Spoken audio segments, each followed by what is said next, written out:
One trusts you have met Shenhe. So far, so good. Naturally. Cool. Calling her Shen. Her Adeptus Uh. on this latter point. Oh, right. Wait, what? What? You knew already? So is Paimon the only one who didn't know? Do you mean to say that she presents differently from ordinary human beings? Well, to start with, her problem-solving methods are extreme. Ah, yes. She was like this all those years ago when one first met her. In this respect, she has not changed. One first found Shenhe by chance in a cave. One was passing by and sensed the presence of a god's remains. Being of an ever-vigilant disposition, one entered immediately to inspect the scene. Inside was Shenhe, then aged around 6 years old. In her hand, she held a dagger with which she was confronting a monster that was the god's remains incarnate. That sounds so dangerous. When one arrived, she had already been locked in confrontation with this monster for several days. Most mortal children are fragile, both physically and mentally, and are highly reliant on their parents for survival. But not so her.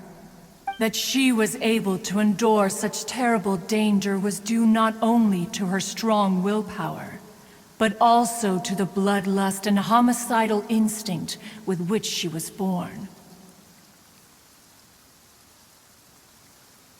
One dealt with the monster, yet she still refused to lower her guard. She even pointed her dagger in one's direction and remained ready to strike.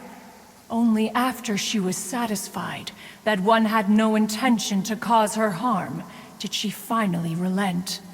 She then passed out without uttering a single word. In other words, if you hadn't passed by that day, Shenhe might have... Not necessarily.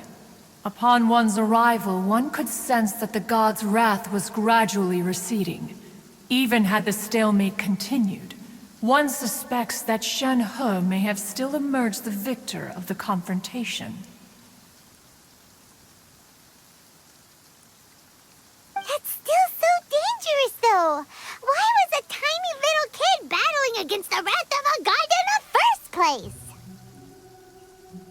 Alas, the mortal world is rife with suffering of every kind, and she had experienced her fair share of this, even at a tender age.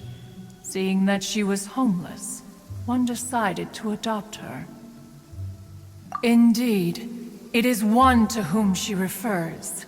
Shenhe has an extraordinary constitution, making her well adapted to practicing the Adepti arts. All the Adepti cherished her talents, and so we were willing to train her. However, her homicidal urges did not subside with age. Mooncarver once performed a divination for her. Red ropes have indeed served to keep her calmer and more content.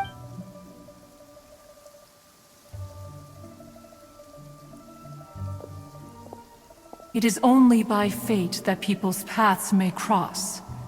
Now... Oh, now Paimon gets it. You came out here to check up on Shenhe. Huh. You dare draw such a facile conclusion on the nature of one's present excursion. Ningguang once made a bold assertion that this is to be the era of the contract between Liyue and the humans. Well, one is most curious to observe how she will respond. If she handles it admirably, one is willing to be a witness to her achievements. But if she does not, the Adepti shall not hesitate to seize control. Let us conclude our conversation here for today. One has occupied enough of your time, and night is So, Shenhe isn't an Adeptus after all. She just grew up around the Adepti. Oh, no wonder she doesn't like being treated as an adeptus. Having everyone falling over themselves to show their respect all the time must be kind of hard to deal with.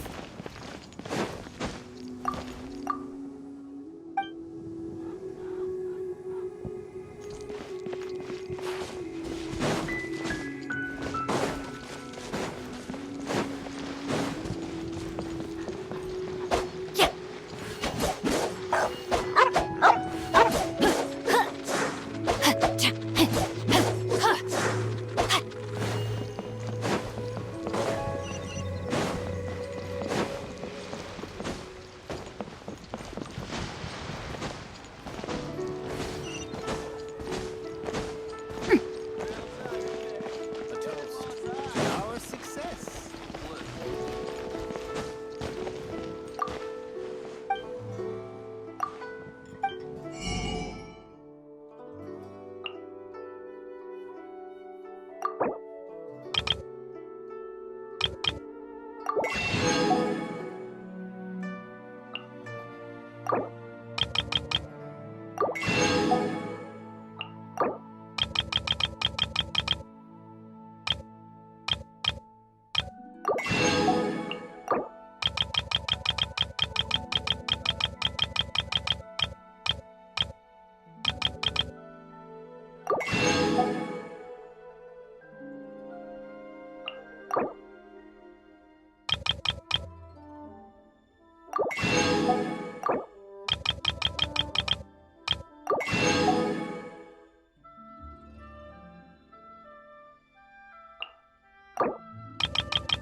Time to act.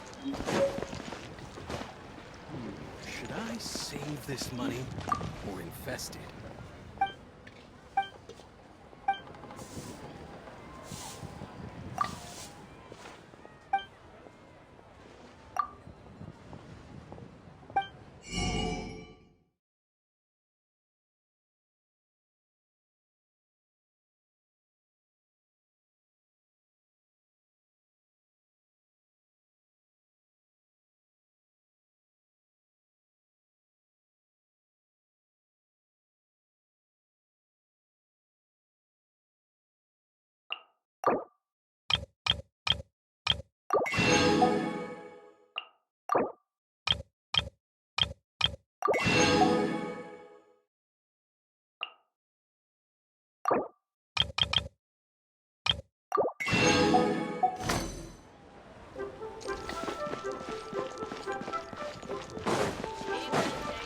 Body and mind.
Who's that skulking around?